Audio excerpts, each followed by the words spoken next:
gonna be an interesting day today. Hi, so today, oh, this is wobbly. Hold up.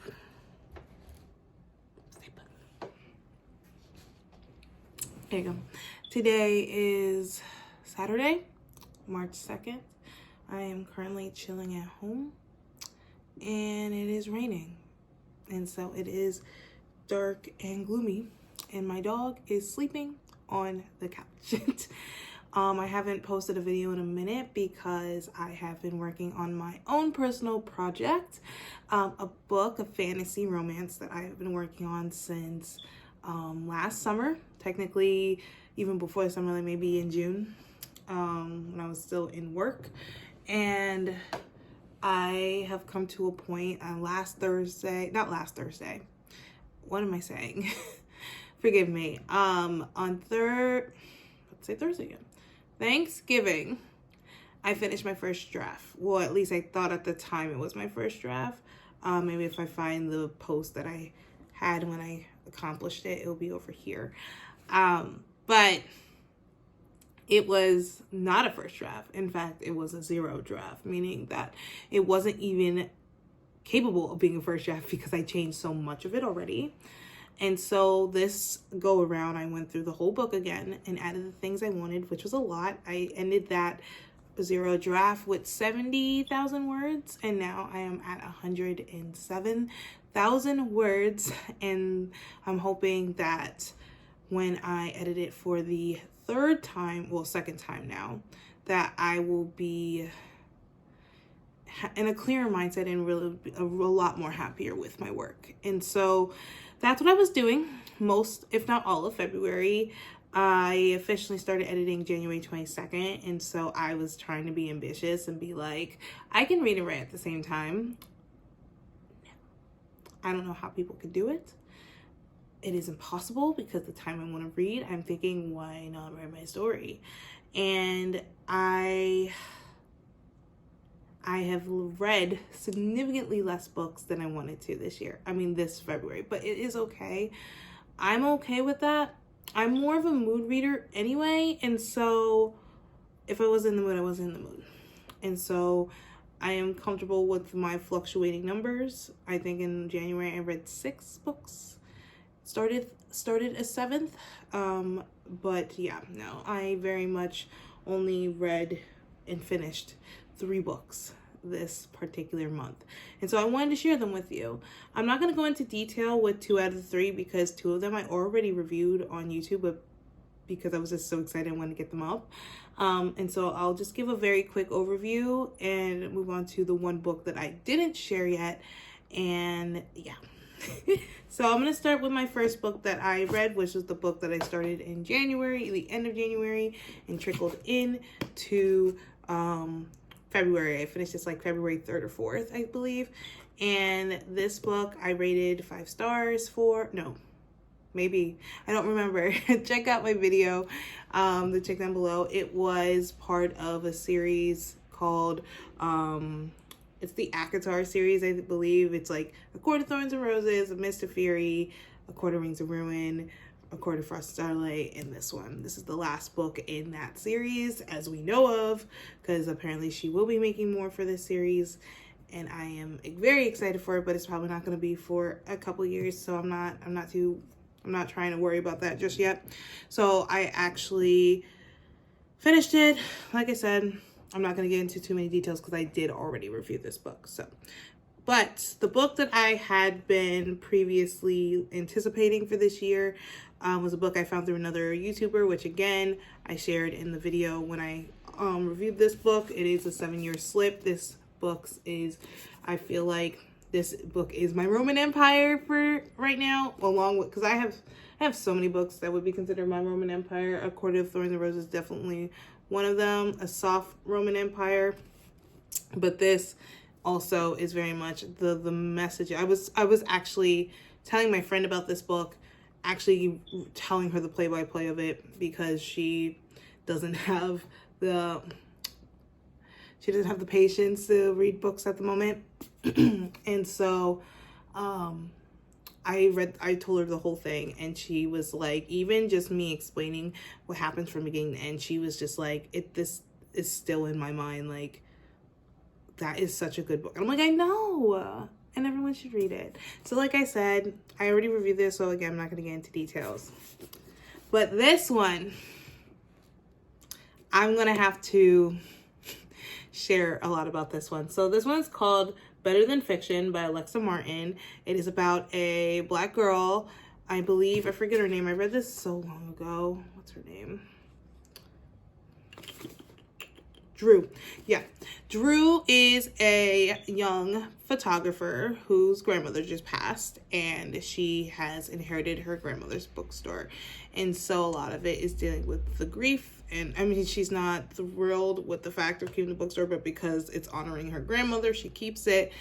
And a little along the way, she meets a really famous romance author named Jasper. And that kind of where that whole story starts. And so I picked this up. Actually, I didn't pick this. I have a friend who said, like, we should read a book together. And I was like, sure. And she picked this one out. She thought it was very simple, very easy. And I was like, sure, why not? I actually started this 3 years ago. 2 last year. Oh my God. 2 last year in 2022, 2023. And you know, we always have those friends who just don't pick it up. And so I was just like, I'm going to hold off on it. But I wanted this book read. I wanted it to be done. So I was like, you know what? I'm going to get this book done this year. And so I finished it. And I'm going to tell you now, this book is, if you're into cheesy, corniness of it, this is cheesy. I'm not going to lie. There were just a lot of times where I like snorted. I was like, what is this? I think I'm so used to like, to my fantasy romances where everything's so like I don't even know how to describe it, but it wasn't cheesy. and I get it. This is a contemporary romance. It's gonna be a little cheesy, and so I went with it. It does have a little bit of like Taylor Swift comments and phrases from that, and I'm not a Taylor Swift fan. Sorry, don't kill me. I was not a big fan of one scene in particular. It felt lazy to me. This does have spice, so I'll start with that. It does have spice. There's like, I think 3 distinct scenes I can think of where it was like, okay, it's getting there. But I would say overall, the spice level for this book is maybe a 3.5. It's not that spicy. But that being said, the very first time they interact, it's very, I feel like in my opinion, it is very lazy, because it's like your stereotypical, like, if you don't want to know, then I'll put a timestamp when I move off from this topic. But they end up going hiking. I'm sorry, they were kayaking or some sort of water sport with boats. I'm sorry, I did not mean hiking. And their car, like her car breaks down, and so they have to stay in a motel. You know, stereotypical motif. That's not even the part that bugs me, because it's like a 1-bed situation. What bothers me is the fact that this girl was like taking a shower, because they went kayak or water rafting, whatever. And she's like all wet, you know, see whatever the water is, it's gross. She needs to take a shower. Both of them do. And she realizes when she's in the shower that she left her clothes, like her dry clothes and things, inside the car. That is now off somewhere, getting towed or whatever. And she's just like, oh, I left my clothes. So, and then she just comes out with a towel. Voila. And then he's like, oh my God, you, what are you doing? And then they just do the thing. And it's like, you couldn't think of a better, I don't know. This could be a hot take. I just felt like there could have been a better way to go about it. That's just like, oh, I don't have clothes, so we might as well. It kind of gave that sort of feel. Because even after the deed's done, she's still going to need clothes. So I'm just like, you're still in a pickle. You didn't solve the problem. But that's my little 2 cents on that. But like I said, overall, with every couple like this, they have like a Last chapter breakup. Something bad happens, that they lose their trust, yada yada, very stereotypical. I think the way that they got back together was very it was like the equivalent of, like, you know, like the boombox outside of a window, take me back sort of vibe. But ew, I feel like it was worse than that. I feel like I would have preferred the boombox. They actually refer to the boombox in here. But overall, that's kind of like my feelings. Would I ever read this book again? Probably not. Was it entertaining? Yes. There is a scene when they first hike together and he literally vomits on the side of the mountain.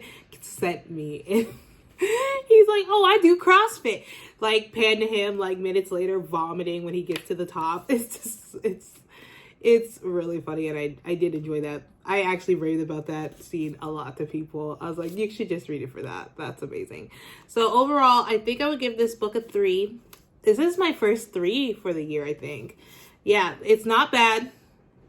It's not 100% the best. It didn't have going, and maybe that's not the point. Not all books are supposed to be, oh my God, emotionally driven. Oh my God. It's just, I feel like it was just made to be a fun read. And I was entertained for the most part. So, 3. But like I said, that is a very short review for this month. Hopefully, by the time I finish my writing, I'll be back to fantasy for March, because there's no, like, special holiday. And I always read about female main characters anyway, so it's not like I can even say Women's Month. And all the authors I read are women. So we're going to keep with that. Maybe one of these days. Well, Spellbound from January was made by a man. I think that was the first book I've read that was written by a man. Yeah. But we shall see. Stay tuned for another video. I went to Barnes & Noble's and I bought some more books to kind of help me out through April. And so I am going to be sharing that later. So thank you for stopping by, and I hope you have a great day. Bye.